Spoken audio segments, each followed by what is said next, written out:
ایک بیٹی کا کیا مقام ہے۔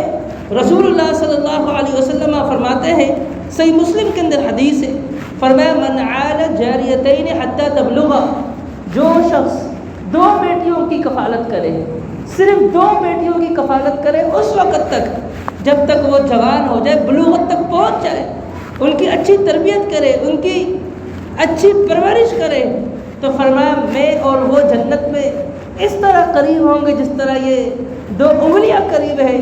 تو ان بیٹیوں کو رسول اللہ صلی اللہ علیہ وسلم نے جنت میں اپنے ساتھ معیت کا ایک ذریعہ بنایا۔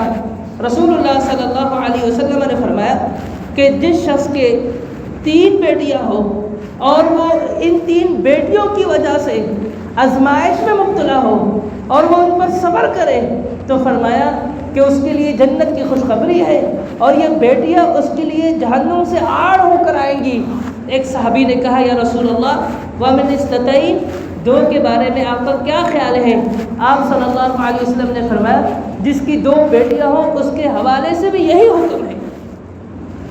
اللہ تبارک و تعالیٰ نے قرآن کریم کے اندر بیٹیوں کا تذکرہ پہلے کیا، بیٹوں کا تذکرہ بعد میں کیا۔ اللہ تبارک و تعالیٰ نے فرمایا کہ اللہ رب العزت کی ہی لیے بادشاہت ہے، جسے چاہے بیٹی دے، جسے چاہے بیٹے دے، جسے چاہے دونوں دے، جسے چاہے 5 کر دے، کچھ بھی نہ دے۔ یہاں اناث بیٹیوں کا تذکرہ پہلے ہے، ذکور بیٹوں کا تذکرہ بعد میں ہے۔ تو اس کے متعلق امام ابن قیم رحمۃ اللہ علیہ فرماتے ہیں کہ اس میں ایک حکمت ہے کہ دور جاہلیت میں لوگ بیٹیوں کو مؤخر کرتے تھے، رب ذوالجلال نے بیٹیوں کو بیٹوں پر مقدم کیا ان کے مقام کو اجاگر کرنے کے لیے۔ علامہ آلوسی رحمۃ اللہ علیہ اپنی تفسیر کے اندر لکھتے ہیں کہ اس آیات کریمہ میں بیٹیوں کو بیٹوں پر مقدم کرنا، رب ذوالجلال کا پہلے بیٹیوں کا تذکرہ کرنا بعد میں بیٹوں کا تذکرہ کرنا، اس میں ایک حکمت یہ ہے کہ رب ذوالجلال ہمیں تاکید کر رہا ہے کہ ہم بیٹیوں پر خصوصی توجہ دیں۔ امام احمد بن حنبل رحمۃ اللہ علیہ کہا کرتے تھے، لوگوں الانبیاء کانوا آباء بنات، انبیاء علیہ الصلوۃ والسلام اکثر بیٹیوں کے باپ تھے، اکثر انبیاء علیہ الصلوۃ والسلام کی بیٹیاں تھیں، بیٹیاں ان کی زیادہ ہوا کرتی تھی۔ الانبیاء کانوا آباء بنات، اگر تمہارے ہاں بیٹیاں ہیں تم بیٹیوں کے باپ ہو، تم خوش ہو جاؤ۔ انبیاء علیہ الصلوۃ والسلام بھی بیٹیوں کے باپ تھے۔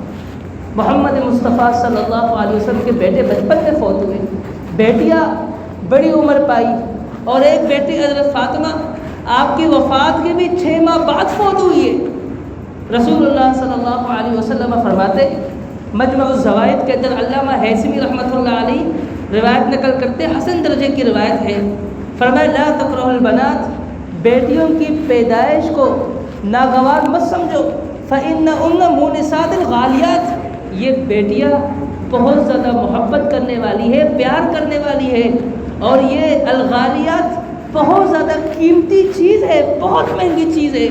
تو جن کے ہاں بیٹیاں ہیں تو وہ ان سے محبت کرے، وہ پیار کرے، اس معاشرے کو اس جاہلیت سے بچائے جس جاہلیت سے اللہ تبارک و تعالیٰ نے محمد مصطفیٰ صلی اللہ علیہ وسلم نے بچایا تھا۔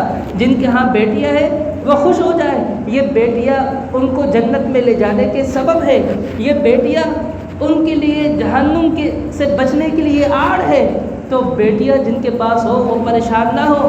ہاں، اس کا معنی یہ نہیں ہے کہ بیٹے اللہ سے نہ مانگو، انبیاء علیہ الصلوۃ والسلام نے بیٹے اللہ سے مانگے ہیں، دعائیں کی ہیں۔ اس کا معنی یہ ہے کہ بیٹیاں جن کو اللہ نے دی ہے ان کو نعمت سمجھے، ان سے محبت کرے۔ اگر آپ بے حیثیت بیٹی دیکھیں، ایک بیٹی کو وہ بہت زیادہ محبت کرنے والی ہوتی ہے، اگر اسے ایک بحیثیت بیوی دیکھیں وہ بہت زیادہ اپنے شوہر سے محبت کرنے والی ہوتی ہے، اگر آپ بحیثیت ماں اس کو دیکھیں تو جس قدر وہ محبت کرتی ہے اپنے بچوں سے اس قدر کوئی محبت نہیں کرنے والی۔ تینوں اعتبار سے آپ اس کا موازنہ کریں، آپ کو یقین ہو جائے گا کہ اللہ تبارک و تعالیٰ نے اس کے اندر کتنی محبت مودت داخل کی ہوئی ہے، تو ہم ان کی قدر کریں۔ اللہ تبارک و تعالیٰ ہمیں بیٹیوں کے مقام کو سمجھنے کی توفیق عطا فرمائے۔ اللہ تبارک و تعالیٰ ہمیں جو ہے ان کو اچھی تعلیم دینے کی اور ان کی اچھی تربیت کرنے کی توفیق عطا فرمائے۔